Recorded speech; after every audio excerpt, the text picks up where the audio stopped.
Bonjour à tous. Merci à tous ceux qui sont connectés et à ceux qui vont se connecter au fur et à mesure. Aujourd'hui, on a le plaisir d'avoir le docteur Johan Dabi qui va nous parler de la place du prélèvement vaginal dans la consultation gynécologique. Donc, Johan, c'est à toi. Non, Bon, bah, attends.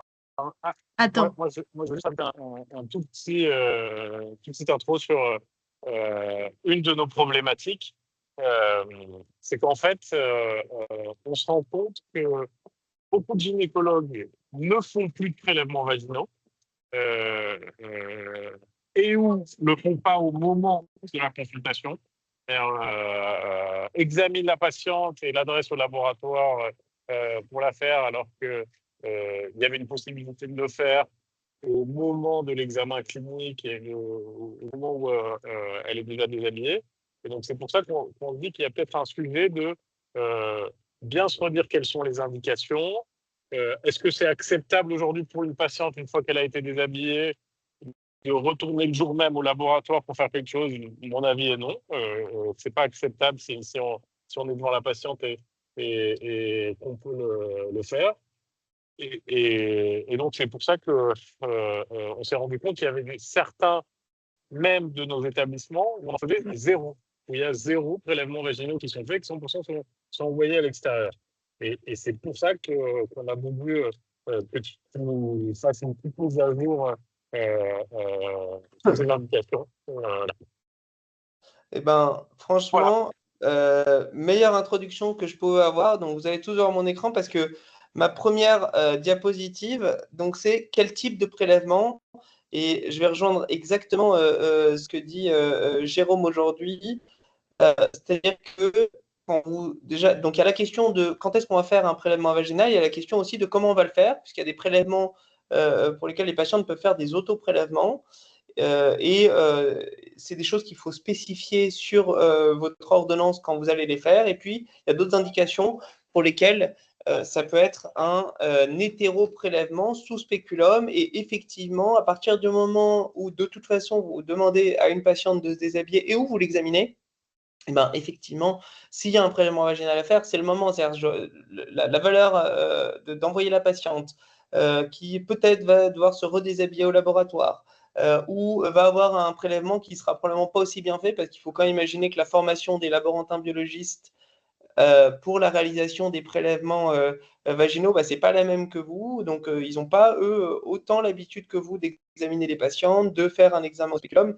Et donc, effectivement, à partir du moment où vous l'examinez, et c'est pour ça aussi qu'il faut réfléchir en amont de l'examen clinique des éléments dont vous pourriez avoir besoin, il faut faire le prélèvement au moment où vous l'examinez. Je crois que c'est quelque chose qui ne souffre pas aujourd'hui de discussion pour toutes les raisons que je viens de vous expliquer. Et ça rejoint aussi la notion de consentement et vous le savez, puisque moi quand je consultais encore dans les centres, j'avais écrit mes petites phrases type où je disais, je lui explique les modalités de l'examen et les enjeux. Et je crois que ça fait partie des choses importantes, c'est-à-dire quand vous allez expliquer à la patiente que vous allez l'examiner et pourquoi vous allez l'examiner, vous posez la question de savoir si vous avez ou pas une indication à faire un prélèvement vaginal et du coup de le réaliser à ce moment-là. Il n'y a aucune valeur à envoyer les patientes se faire prélever ailleurs, soit parce qu'il sera moins bien fait que quand vous le ferez sous spéculum, soit parce que ça leur impose une deuxième contrainte d'un nouvel examen intime avec quelqu'un avec lequel elles n'ont pas le même rapport que vous, parce que vous nouez des relations privilégiées avec vos patientes, et c'est ce qu'on fait en tant que médecin gynécologue. Et c'est aussi ce qui rend l'acceptabilité de votre prélèvement vaginal plus importante que ce qu'elle pourrait avoir au laboratoire avec un individu qu'elle ne connaît pas. Donc ça, c'est vraiment le premier message important. La question, c'est celle du mode donc, de prélèvement, auto-prélèvement. Et si c'est un auto-prélèvement et que vous n'avez pas besoin d'examiner la patiente, dans ce cas-là, la situation est un petit peu différente. Mais pour l'hétéro-prélèvement, je crois qu'il n'y a pas de discussion vraiment quand vous examinez vos patientes de toute façon. Et puis, le type de prélèvement, il est au-delà de ces paramètres, guidés évidemment par le terrain, ses comorbidités, les symptômes, et ça, on va en parler. Alors, il y a des éléments qui peuvent fausser le prélèvement, et ça, c'est comme toute ordonnance en réalité, c'est comme les ordonnances que vous allez réalisés pour des examens d'imagerie. En fait, c'est un peu comme tout, plus vous donnez des infos précises à la personne qui va devoir réaliser cet examen complémentaire, plus en fait l'interprétabilité sera meilleure et plus vous allez avoir les réponses que vous cherchez. Si vous envoyez quelqu'un voir avec une ordonnance IAM pelvienne, point, vous allez avoir un compte rendu qui va être à l'image de votre ordonnance, c'est-à-dire avec pas grand-chose ou une description extrêmement vague. Si vous dites je veux une IRM pelvienne parce que la patiente elle a 3 jours par mois des douleurs insupportables, notamment du côté droit avec la palpation d'une masse, etc. Et ben vous allez avoir un compte rendu qui va être beaucoup plus focalisé. C'est comme l'échographie mammaire de seconde loupe qu'on va aller spécifiquement regarder certaines zones parce que vous avez attiré l'attention de votre confrère sur cette problématique. Et donc, c'est pareil avec le prélèvement vaginal. Et ben, il faut préciser s'il y a un contexte de traitement antibiotique, s'il y a un contexte d'antécédent d'infection, on va voir les mycoses à répétition, etc. Donc ça, c'est un point important. Et puis, bien sûr, les conditions de réalisation du prélèvement. Alors, on va parler des prélèvements en dehors du contexte de la grossesse, des prélèvements aussi pour ceux qui ont une activité obstétricale. Pour la vaginose bactérienne, vous savez que le prélèvement vaginal, c'est l'examen qui permet de confirmer le diagnostic de vaginose. On ne va pas rentrer dans les détails de la biologie, mais globalement, quand on vous rend le compte-rendu, vous savez qu'on vous rend ce qu'on appelle le score de Nugent Krohn-Illier, même si on appelle ça le score de Nugent probablement pour des raisons de prononciation. Et globalement, ce score de Nugent, je vous l'ai mis ici, il va classer la flore de la patiente en 3 niveaux de risque. Il faut savoir qu'on disait traditionnellement que le prélèvement vaginal n'était pas indispensable pour le diagnostic de vaginose. C'est vrai.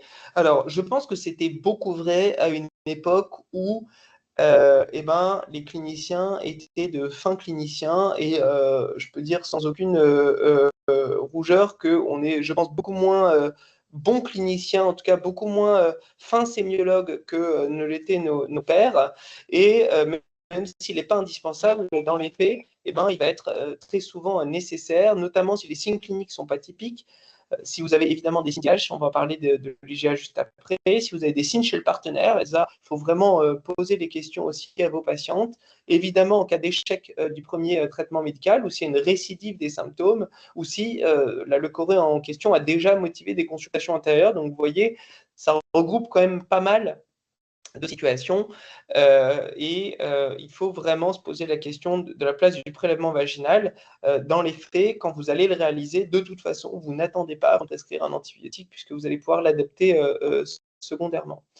Vous voyez qu'il y a une sémiologie qui a été décrite en fonction des différents germes qui sont incriminés. Alors vraiment, je vous défie de continuer de pratiquer le sniff test ou d'apprécier l'aspect grisâtre des leucorrhées pour les vaginoses bactériennes qui sont souvent les plus fréquentes. Et donc, pour cette raison, parce qu'on est moins bon sémiologue, moi, je crois qu'il faut quand même avoir recours assez facilement au prélèvement vaginal dans ces indications. C'est un motif de consultation fréquent en gynécologie, c'est un motif fréquent de consultation récurrente en gynécologie et à moins d'être le caïd de l'examen des leucorrhées au spéculum, et ben, je trouve que ça permet aussi de conforter la patiente dans votre diagnostic, d'apprécier d'autres paramètres, puisque évidemment, on va pouvoir apprécier la présence d'une vaginose, mais il y a aussi d'autres éléments qu'on pourra avoir grâce à l'examen et au prélèvement vaginal. Donc, c'est dommage de se priver de l'opportunité d'avoir ces informations. Donc ça, c'est pour les vaginoses bactériennes, pour les vaginoses bactériennes, pardon, et je voulais faire juste un petit focus sur les candidoses vaginales récidivantes, puisque c'est aussi une problématique fréquente de consultation. Le prélèvement, il est indispensable, notamment en cas de récidive de la candidose. On sait que la candidose, c'est 99% des femmes, globalement, au moins une fois au cours de leur vie génitale. Patiente qui va consulter pour une récidive de mycose, ça vaut le coup de lui faire le prélèvement, même si pour vous, sémiologiquement, c'est typique. Pourquoi ? Parce qu'il y a peut-être des facteurs prédisposants que vous allez pouvoir identifier, que vous allez pouvoir traiter. Et puis, parce que parfois, en passant un peu vite sur l'interrogatoire ou en passant un peu vite sur la sémiologie, on va pouvoir rater des diagnostics alternatifs, on va pouvoir rater des infections mixtes avec une vaginose associée, on va pouvoir rater des lésions en fait de dermatose ou une surinfection de dermatose pour celles parfois pour lesquelles on va prendre la décision de ne pas les examiner parce que la patiente, elle va vous dire, bah oui, j'ai une mycose typique, je connais, etc. Et effectivement, dans 99% des cas, j'ai une mycose, je connais, etc. Mais dans les faits, de temps en temps, on peut aussi rater des dermatoses. Et donc, chez ces patientes qui vont consulter de manière récidivante, il faut vraiment prendre le temps de l'examen et demander une mise en culture en précisant évidemment au laboratoire de biologie, le contexte, les antécédents de traitement, le nombre d'épisodes, parce que c'est autant d'éléments qui vont aussi l'aider, lui. C'est pas, on imagine toujours qu'on envoie prélèvement vaginal et puis ils vont se débrouiller. En fait, c'est quand même un peu plus fin que ça, et heureusement, on a beaucoup progressé là-dessus. Et donc, plus vous allez encore une fois donner des infos, plus ce sera pertinent. Alors, il ne faut pas oublier quand même qu'il y a 30% des PV qui reviennent négatifs en cas de candidose chronique et il y a 20% de patientes qui sont porteuses asymptomatiques. Donc ça, c'est pour vous à garder à l'esprit, mais encore une fois, prélèvement indispensable en cas de récidive de mycose ou en cas de doute sur le diagnostic, et c'est beaucoup plus fréquent que ce qu'on imagine parce que c'est une pathologie qui est extrêmement fréquente. Pour l'herpès, autre problématique récurrente, il faut prélever pour prouver au moins une fois l'infection herpétique, notamment chez les femmes en âge de procréer. Ça a des enjeux dans le suivi obstétrical, décision de voie d'accouchement, parce que de temps en temps, elles font des récurrences. Et donc, dans les bonnes pratiques, il faut être capable de prouver au moins une fois cette infection herpétique et donc aller prélever les vésicules avec un prélèvement donc vulvaire. On n'est pas dans le prélèvement vaginal stricto sensu, mais de temps en temps, on se pose la question, même si l'aspect vous paraît typique, encore une fois, à l'examen clinique, et c'est le cas quand on a de l'herpès typique, on a tout le tableau évocateur, il faut prendre la peine de faire ce prélèvement pour prouver au moins une fois, notamment chez les femmes en âge de procréer. Et quand elles ne sont pas en âge de procréer, il faut au contraire plutôt se poser la question d'un diagnostic alternatif et faire le prélèvement de toute façon. Pour parler maintenant des infections génitales hautes, vous savez qu'on distingue les infections génitales hautes compliquées ou non compliquées. D'ailleurs, je vous encourage vivement à lire les recommandations qui ont été publiées par le collège il y a maintenant 4 ans, je pense. Je n'ai pas écrit l'année ici. Pour les infections compliquées, c'est toutes les infections avec soit un abcès d'au moins 3 cm ou alors des signes d'abdomen chirurgicaux. Ce qui va beaucoup vous concerner, vous, c'est souvent, beaucoup plus souvent des tableaux d'IGH non compliqués, et ces prélèvements doivent être réalisés avec pose de spéculum et prélèvements endocervicaux. Donc, vous avez des écouvillons qui vous sont fournis dans vos box de consultation, il faut les utiliser. Et encore une fois, il faut bien préciser ce que vous attendez et notamment la recherche des germes sexuellement transmissibles. Donc ça, c'est pour le diagnostic positif.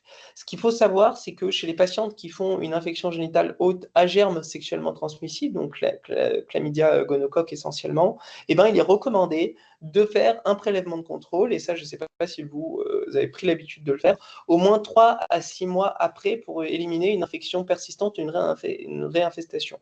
Ce n'est pas recommandé pour les IGH qui ne sont pas liés à des IST, et c'est pour ça que c'est important de bien faire le distinguo. Donc, s'il y a une IGH qui est liée à une infection sexuellement transmissible, il faut prendre le pli de réaliser 3 à 6 mois après ce prélèvement vaginal pour aller vérifier l'élimination complète de ces germes.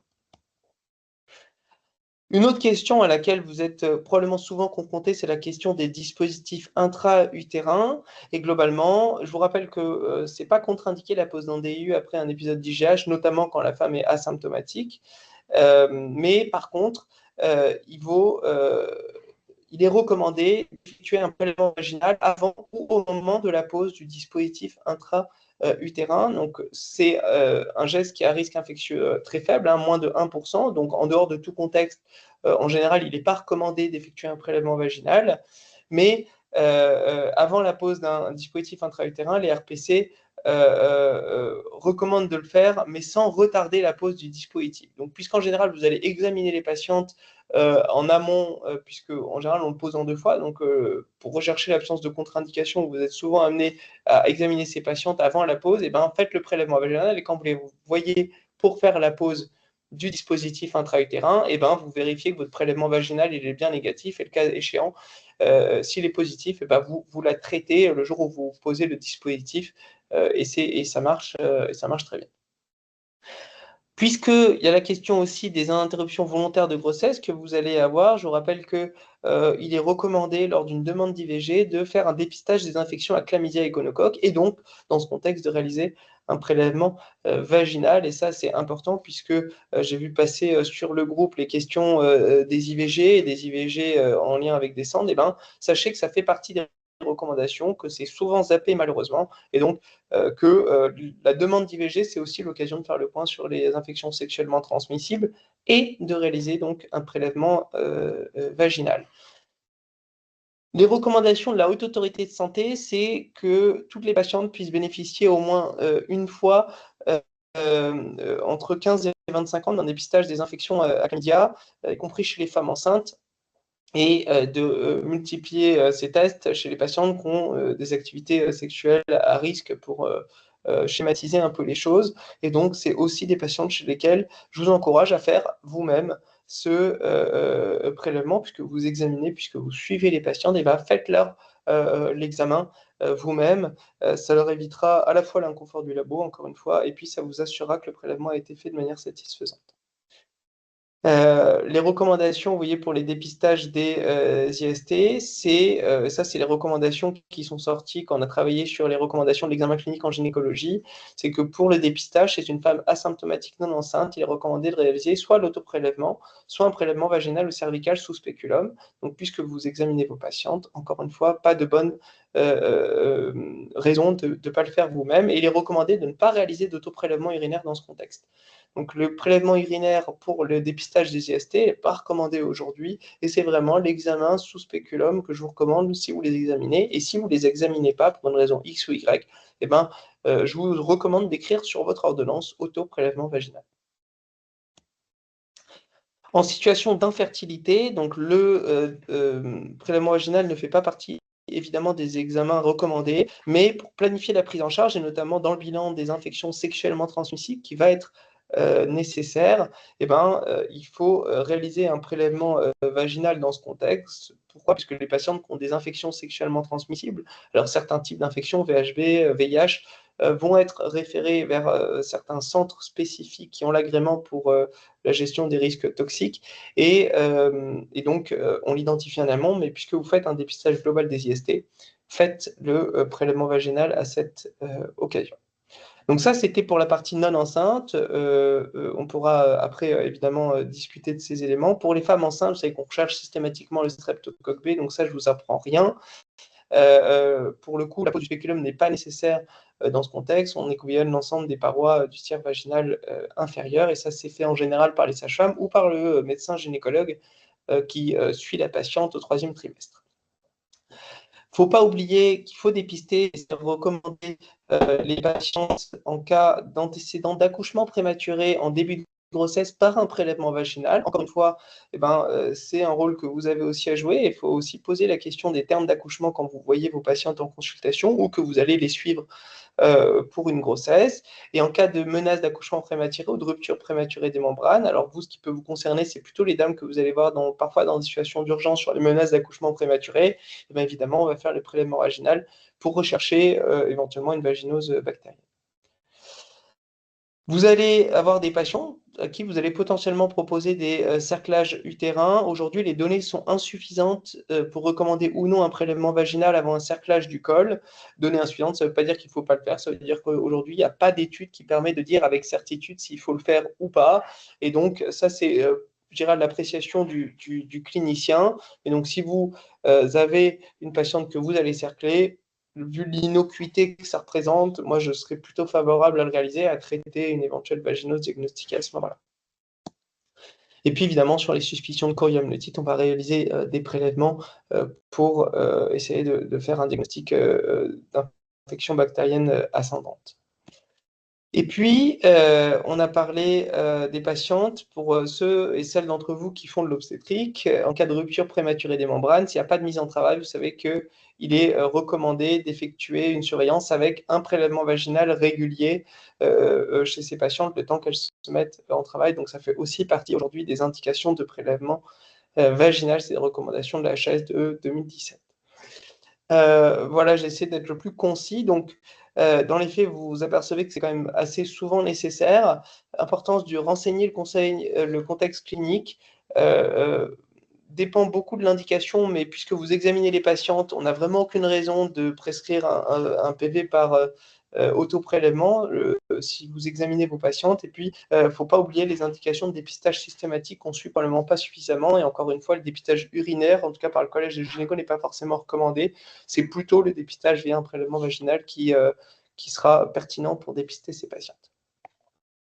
Voilà ce que je voulais vous dire sur le prélèvement vaginal.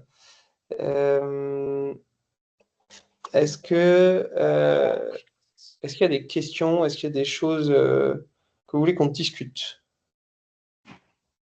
Alors, il y a...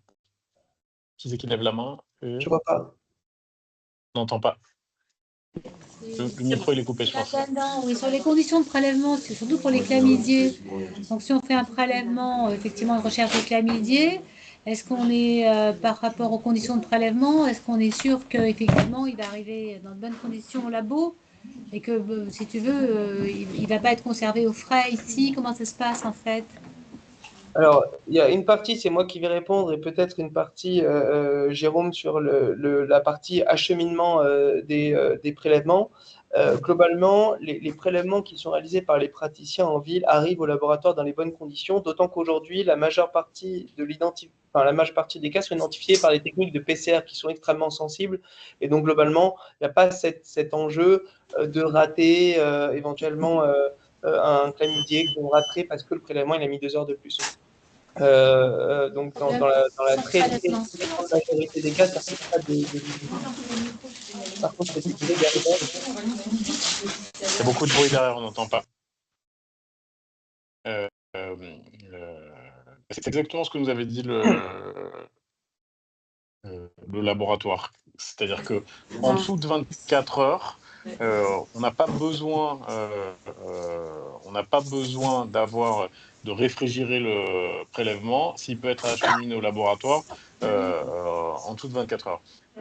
La réalité, c'est que les laboratoires, on a tous les jours des passages de coursiers qui viennent les chercher. Donc, en dessous de ça, il n'y a pas de problème avec la PCR pour que ça soit fait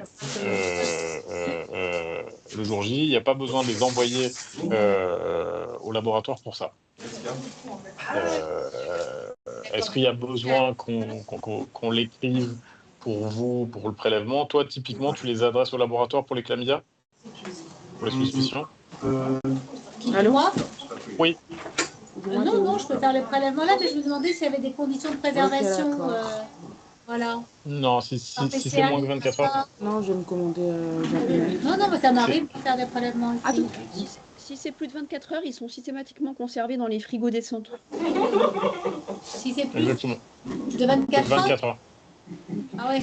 Non, mais si au niveau de la PCR, il n'y a pas de conditions vraiment de conservation, il n'y a pas de souci. Alors, parce que c'est surtout ça qu'on cherche. Et moi, je me suis posé la question aussi pour les prélèvements vulvaires, pour l'herpès, on n'a pas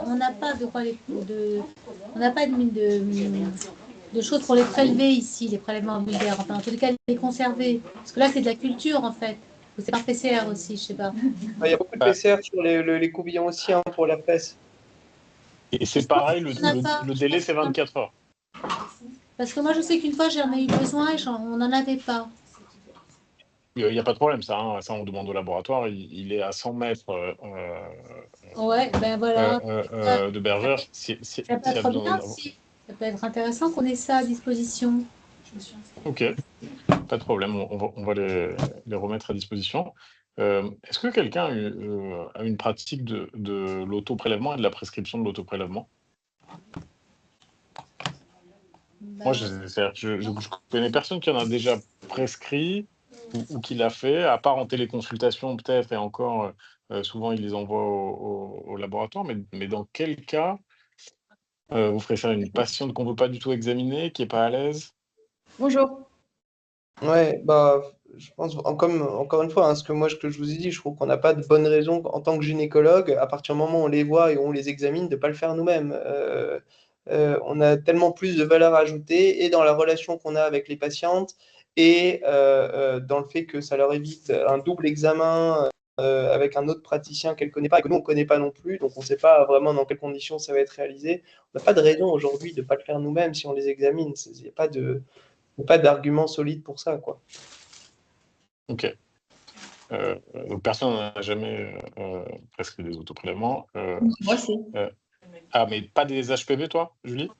Des PV? Des PV? Oui, on Des a PV? de quoi faire des prélèvements. Je suis désolée, je suis arrivée en retard, mais on a de quoi faire des prélèvements vaginaux à Bergère.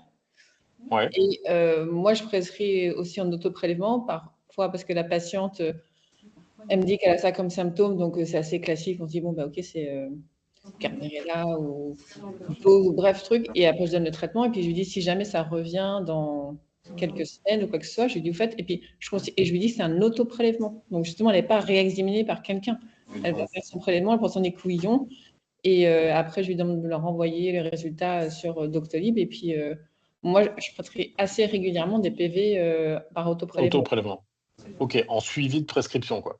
Ensuite, Toi. ou autrement, il y a toujours la patiente qui me demande en fin Qui de te dit qu'elle consultation, une fois que je l'ai Ouais. examinée, ah, au fait, est-ce que vous pouvez me faire un bilan IST? Bon, ben là, je ne vais pas la réinstaller. Donc, je lui demande de faire l'autoprélèvement. OK. OK. Ouais, t'as raison. Je prescris plus d'autoprélèvement que j'en fais.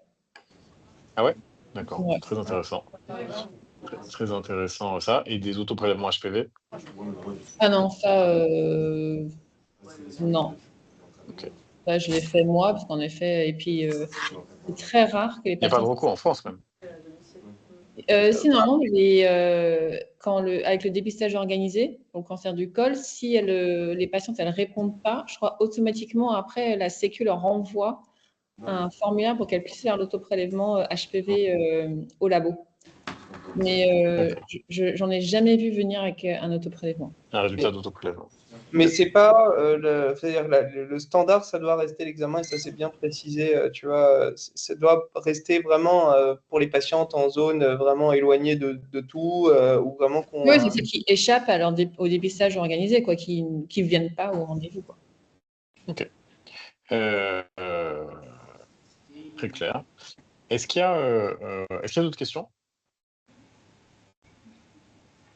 C'est quoi, Yoann, mais peut-être que tu vas pas me répondre, la place aujourd'hui du microbiote, voilà, dans les prélèvements vaginaux? Ça reste toujours anecdotique? C'est un truc que tu vois progresser? Alors, C'est ça la principale problématique, c'est chez les patientes en vrai qui ont des histoires de candidose à répétition pour lesquelles on va se poser ces questions. Le microbiote, quand tout va bien, en fait, on n'en entend pas trop parler et on commence à se poser les questions quand, en gros, on ne sait plus trop quoi faire, nous, en tant que cliniciens. Donc, des patientes, vous pouvez essayer 10 lignes de traitement, vous pouvez les mettre avec 6 mois de fluco. Elles reviennent quand même le 7e mois quand vous avez arrêté avec la mycose. Et c'est probablement là-dessus où on a une marge de progression, ou en tout cas d'aller chercher d'autres paramètres qui ne sont pas les paramètres, on va dire, classiques, juste de dire que la flore est déséquilibrée. Maintenant, aujourd'hui, la problématique, c'est qu'on n'a plus donc de biotiques par voie vaginale. Donc, on n'a plus que des voies orales qui sont validées. Et donc, on n'a pas non plus de thérapeutique ciblée sur le microbiote vaginal. Et donc, tant qu'on n'a pas vraiment ce trait d'union entre un traitement disponible pour tel déséquilibre du microbiote, on peut chercher à viser informative, mais on ne sait pas vraiment interpréter finalement, puisqu'on n'a pas identifié quelles patientes, tu vois, ont un déséquilibre spécifique. OK. OK. Mais c'est probablement parce qu'on n'est pas encore assez évolué dans ce qu'on sait ou que la question n'intéresse probablement pas encore suffisamment les gens. Tu vois, la mycose à répétition, ça représente pourtant une problématique ultra fréquentes, mais ça n'intéresse probablement pas encore suffisamment, on va dire, le corps médical globalement pour chercher une vraie solution à ce truc-là, quoi. Et Johan, est-ce qu'il y a des derniers changements de recours sur les traitements antibio ou les traitements de mycose par rapport aux traitements traditionnels qu'on a répertoriés, nous, dans l'équipe? Est-ce qu'il y a des choses nouvelles à connaître sur les indications Alors, le premier épisode, récidive, des choses assez pratiques en fait? Alors, à ma connaissance, non, pas sur les premiers épisodes. Mais par contre, sur les mycoses à répétition, il y a plusieurs protocoles qui sont évalués. Il y a soit les traitements préventifs, notamment chez les patientes qui font des mycoses post-rapport sexuel. Donc, c'est-à-dire que dès qu'elles planifient un rapport, ce qui n'est pas hyper pratique, elles peuvent parfois prendre un ovule. Et puis, il y a des traitements long shot pour celles qui ont. Alors, il y a des critères pour qualifier ça de mycose à répétition. Je crois qu'il faut au moins 4 épisodes sur l'année. Quelqu'un peut couper le 15e, parce ou je crois que c'est le 9e. Non, le 9e. Parce qu'on entend. Voilà. Super. Il faut au moins 4 épisodes, je ne sais plus si c'est sur 6 mois ou sur 1 an, pour qualifier ça en tout cas de mycose. Et on peut leur proposer, il y a 2 traitements antibiotiques, soit le fluconazole perros, je crois des ovules, je crois de... je ne me rappelle plus le nom de la thérapeutique, parce que franchement, j'en prescris. Ça reste l'Eurofluco hebdomadaire, quoi, sur 6 mois. Ouais, globalement, il n'y a pas d'autres, il n'y a pas de grande nouveauté dans ce domaine. Après, et sur le... Ouais, pardon, vas-y. Non, j'ai dit qu'en gros, il faut vérifier que toutes les mesures hygiéno-diététiques ont bien été faites, qu'en fait, il n'y a pas de diagnostic alternatif, c'est-à-dire qu'on ne qualifie pas de mycose, ce qui est en fait une dermatose vulvaire, tu vois, éventuellement suractivée, qui n'est pas une vaginose, en fait, tous les facteurs associés. Et après, une fois que tu as fait un peu le tour de ces questions, bon, c'est vrai que tu es un peu démuni. Et sur le Guarnarella, parce que le Guarnarella, c'est quand même... sur les consultations, enfin, je fais beaucoup de distanciel, c'est, je sais pas, c'est les 2/3 des consultations quand même. On a un portage du Guarnarella que je trouve très très élargi, avec du Secnol qui marche moyen. Est-ce qu'on passe facilement au Flagyl? Est-ce que ça a changé sur les recos là-dessus? Parce que ça, pour le coup, c'est du 10 fois par jour. L'avantage du Secnol, c'est que c'est en dose unique, donc c'est très séduisant en tant que praticien et en tant que patiente, mais globalement, je crois que ça traite moins bien certaines espèces de Guarnarella, et donc du coup, en cas d'échec de Secnol, plutôt repasser sur un traitement de Flagyl plus traditionnel, quoi. Juste, je reviens, excuse-moi, pour les mycoses à répétition. Si on donne l'Eurofluco, disons qu'on fait un traitement de 4-6 mois, les patientes, quand elles reviennent, disant que ça revient, combien de fois il y a noté qu'on peut faire ce traitement? Est-ce qu'il y a un truc butoir? J'ai pas de réponse à ça. Je sais pas s'il y en a une au demeurant. Ce qui est sûr, c'est que c'est quand même assez agressif, l'Eurofluco, hein. Ça décape littéralement tout. Donc j'ai pas de réponse. Je regarderai par curiosité, mais je suis pas sûr qu'il y ait des recours là-dessus, très honnêtement. Mais j'ai pas de réponse précise, Julie. Ok, merci. Ok, écoutez, s'il n'y a pas d'autres questions, juste peut-être une toute petite question à Julie. Pourquoi toi, tu penses que c'est très particulier à ton recrutement, le fait que tu aies très peu de prélèvements vaginal que tu fais en consultation et plus d'auto? Oui. Ouais, c'est pratique. Clairement. Et oui, il y a ça. Ouais, et puis, c'est ton recrutement. Les consultations gynéco que je fais, en effet, souvent, j'arrive à faire un diagnostic cliniquement.